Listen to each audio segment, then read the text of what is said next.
हमारे stressful lifestyle, processed और packaged food के इस्तेमाल ने इन दिनों हाई कोलेस्ट्रॉल को एक आम परेशानी बना दिया है।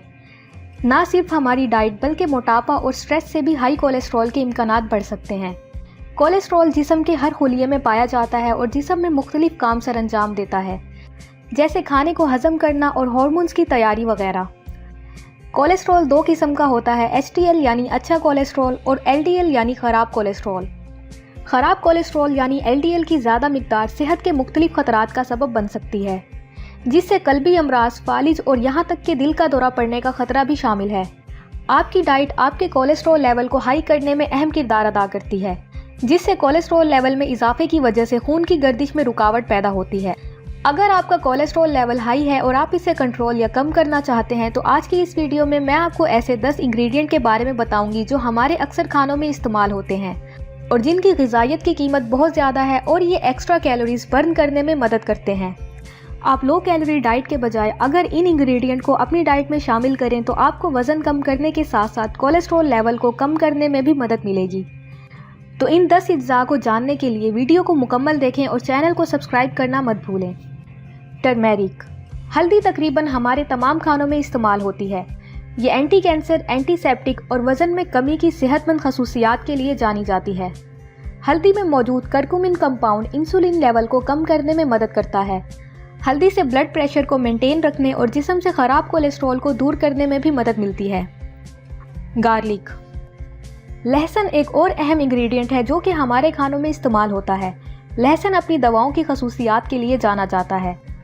लहसुन में मौजूद एलिसिन और सल्फर कंपाउंड में एंटीबैक्टीरियल खसूसियात होती हैं।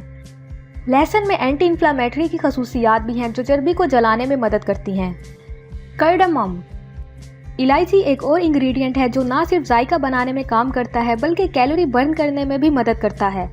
इलायची हाजमे में मदद करती है और मेटाबॉलिक एक्टिविटी को बढ़ाने में मदद करती है। मस्टर्ड ऑयल, दूसरे खाना पकाने वाले ऑयल्स के मुकाबले में सरसों के तेल में भी कम मिकदार में चिकनाई होती है। इसमें दूसरे बेनिफिशियल एलिमेंट्स जैसे fatty acid, linoleic acid, oleic acid, uric acid, vitamin और एंटीऑक्सीडेंट भी मौजूद हैं जो कोलेस्ट्रॉल लेवल को कम करने और वज़न कम करने में भी मददगार हैं।